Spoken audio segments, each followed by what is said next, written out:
TV Comunitária do Rio de Janeiro, o nosso núcleo Educação e Cultura, transmitindo para você também online, tvcomunitaria.rio e canal 6 da NET. O nosso núcleo hoje, Educação e Cultura, tem a grata satisfação e, sobretudo, o privilégio de termos conosco hoje a quem nós agradecemos pelo convite, Augustinho Guerreiro. O seu olhar, como é que está hoje a chamada cenários internacionais? Na verdade, na América Latina, eu acho que, embora tenha uma relação com a questão global, hoje nós estamos vivendo uma particularidade que é uma investida maior, né, do que nós acostumamos a chamar no passado do Império, né, que nada mais é do que a inteligência americana. Não necessariamente apenas o governo tem um papel, mas a inteligência americana, a CIA, eles têm um comportamento permanente que é traçar estratégias de manter essa dominação de grande potência que os americanos têm, sobretudo depois da Segunda Guerra, quando na divisão do mundo eles ficaram com a América Latina. E hoje, como eles passam por um momento importante, sempre tiveram influência aqui, né? Haja visto, por exemplo, o golpe de 1964, né? Onde é um governo militar diferente do atual, né? Eles tinham até um projeto desenvolvimentista e tal, cultivaram as estatais, etc. O Brasil chegou, inclusive, a se desenvolver e tal, e apesar da crueldade no aspecto dos direitos humanos, diferentemente desse atual, né, que é um governo militar eleito pelo povo, né, não é exatamente um golpe, vamos dizer assim, mas que não tem um projeto para o país, né? Eles têm um projeto de submissão aos americanos, né? Isso ficou muito claro na visita agora do nosso presidente eleito aos Estados Unidos. Então, eu acho que na América Latina nós estamos passando por um momento de muita influência da extrema-direita, né? E aqui no Brasil isso é evidente. Haja visto que o próprio presidente tem orgulho de se apresentar, né, como alguém que é dessa linha. E isso, saindo um pouco da América Latina para o mundo, quer dizer, isso é também hoje uma tendência de vários países no globo, né? A gente vê, por exemplo, Hungria, Polônia, né? A Turquia, agora mais recentemente a Itália, né? Então, são países que estão sob essa influência, e o Brasil faz parte desse. O Brasil foi a bola da vez, né? Um país muito grande, muitas riquezas, tal.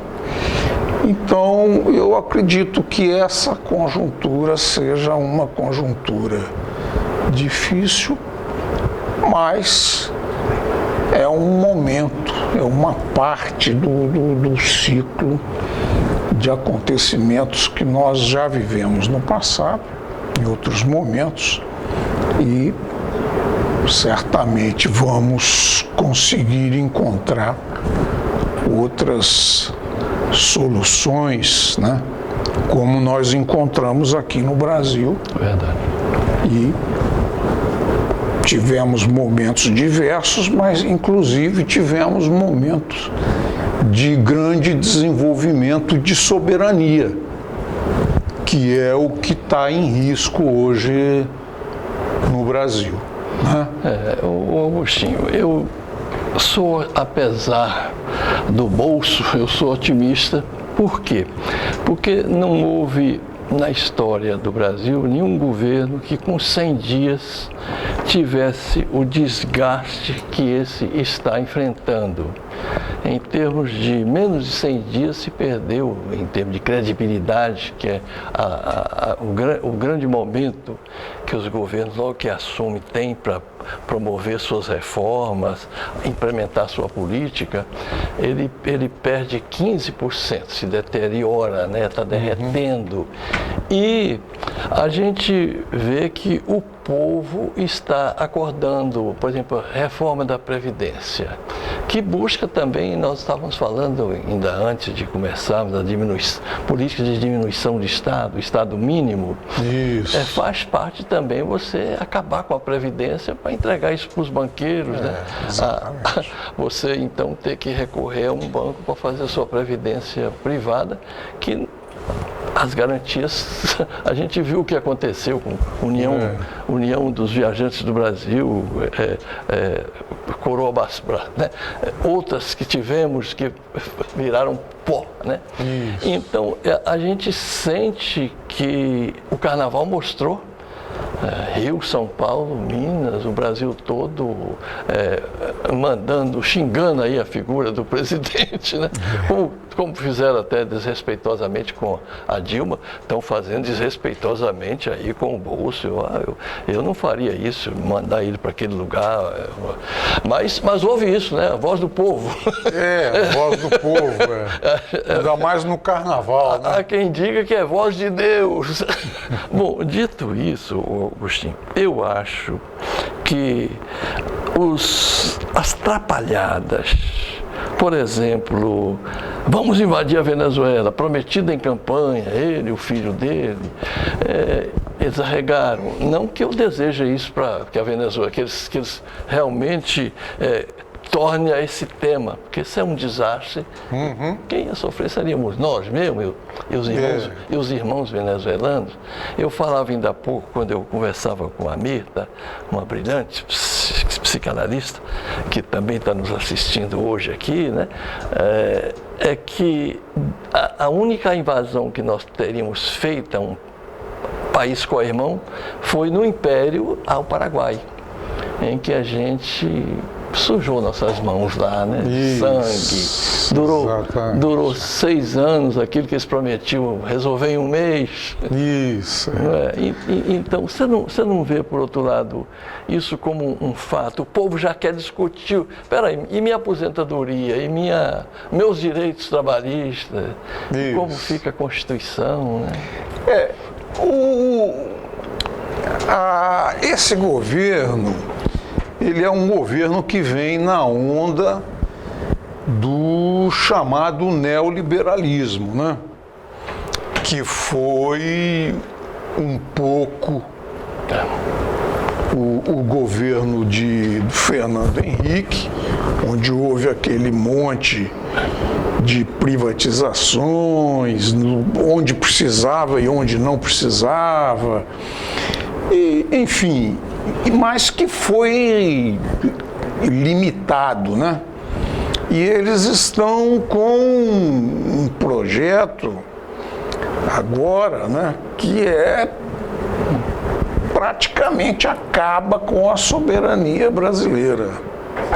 O que não aconteceu, né, no governo Lula, no governo Dilma, mesmo com os problemas que se atribuem ao governo Dilma. E nós temos uma descoberta importantíssima no Brasil, que é o petróleo do pré-sal, que no momento da descoberta, a lei que estava dando base para a exploração do petróleo do pré-sal era uma lei que garantia esse petróleo para o povo brasileiro. Mantinha aquilo que começou lá atrás com Getúlio Vargas: o petróleo é nosso, o petróleo é nosso. Então agora seria o pré-sal é nosso, o pré-sal é nosso. E com essa diferenciação, né, neoliberal, que já se influencia muito, que entra no Brasil, essa legislação já mudou. Nós temos hoje os poços de petróleo importantes, com grandes reservas, um petróleo de qualidade, sendo leiloados para as grandes empresas petrolíferas, né, internacionais. Então isso é só uma demonstração, onde a Previdência é um evento que, um pouco mais do que o petróleo, porque o petróleo é menos sensível para a população hoje, de um modo geral, mas a Previdência não é. A Previdência, ela trata do futuro da pessoa, ela trata daquilo que seria a sua aposentadoria, aquilo que é o seu direito depois de ter trabalhado uma vida inteira. Então, aí as pessoas começam a se interessar mais, né? E essas contradições começam a aparecer no caldo de cultura dessa perda de popularidade do presidente, que é de que forma? Influenciando, por pior que seja o nosso Congresso, mas ele sofre a influência dos seus eleitores da base. Então hoje a gente já vê o presidente da Câmara dando declarações. Ele já disse, por exemplo, olha, aqui o benefício, né, de prestação continuada não passa. É verdade. O que é isso? É aquele salário mínimo que uma pessoa que tem um problema, né, físico, que não pode trabalhar na sua velhice, não tem como, aquilo ela recebe, é uma subsistência, né? E a outra coisa que ele já disse que não vai passar, que é a questão da aposentadoria dos trabalhadores rurais, que eles querem acabar também, que é uma maldade isso, porque o trabalhador rural, ele chega numa certa idade e ele fica improdutivo, ele fica incapacitado. O trabalho do trabalhador rural, em geral, é um trabalho duro, é um trabalho no sol, é um trabalho na chuva, pesado. Então, né? Então já está mostrando que o projeto E de ontem para hoje já surgiram declarações novas dizendo que a Câmara talvez não aprove esse modelo chileno que eles querem trazer da capitalização. Talvez um modelo misto, mas que garanta a aposentadoria em termos de um mínimo que a pessoa vai ter e a existência do fundo de garantia.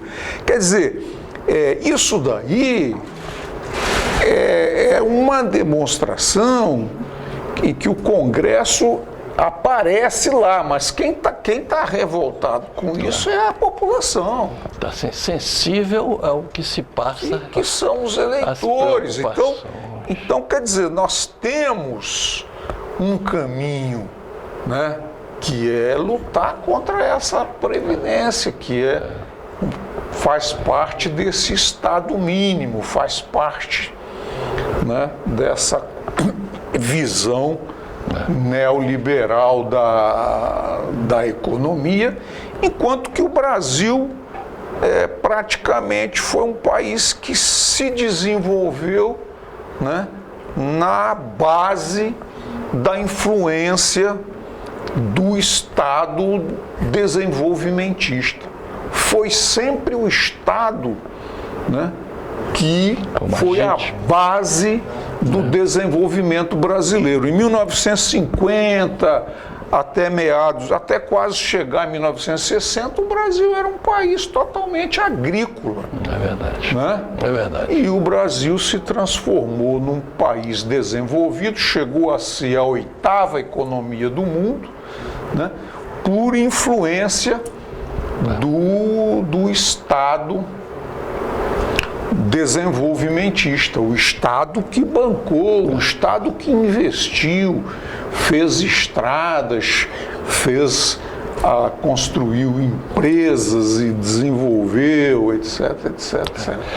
Augustinho, eu preciso de beber também da sua fonte, inclusive não só sua formação, como informação, com relação às nossas empresas nacionais, que desde a Lava Jato praticamente houve um decréscimo, quase desaparecimento das nossas empresas de construção, a nossa Petrobras, com isso estão levando o nosso pré-sal, tinha um objetivo, ou seja, a vaza a jato para poder desmoralizar, e a nossa economia praticamente foi atingir a espinha dorsal, em que dali para cá o Brasil entrou, ele experimentava um boom econômico, aí passou a ter depressão e recessão, né?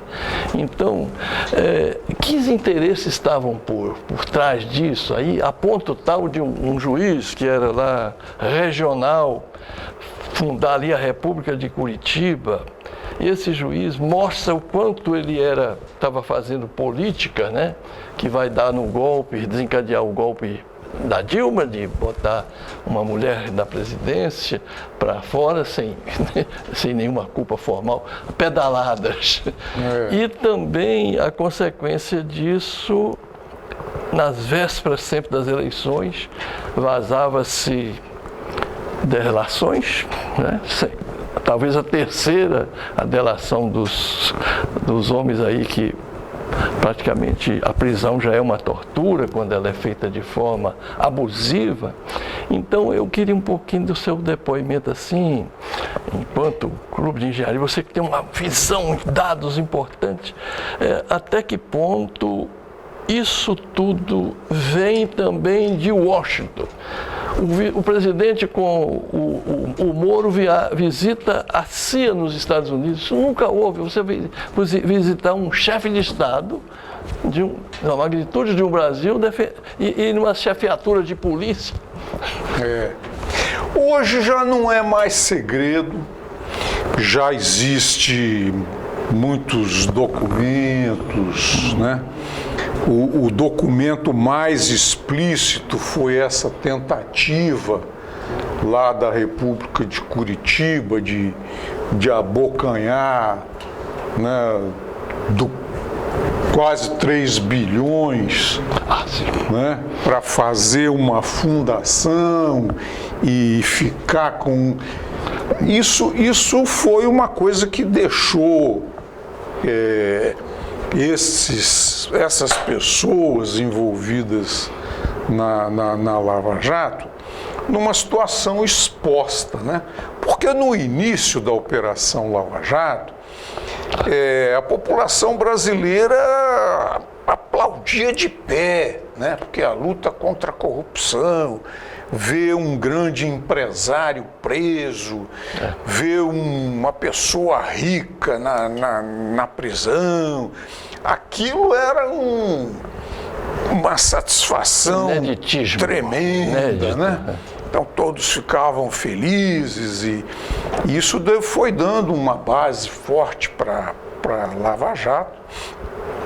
Só que a Lava Jato, ela usou uma metodologia que esses acontecimentos que vieram à tona foram mostrando, né, que isso começou lá, né? O próprio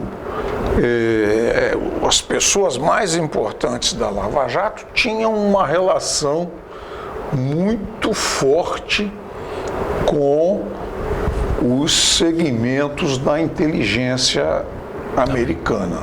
E foram feitos seminários aqui no Brasil também.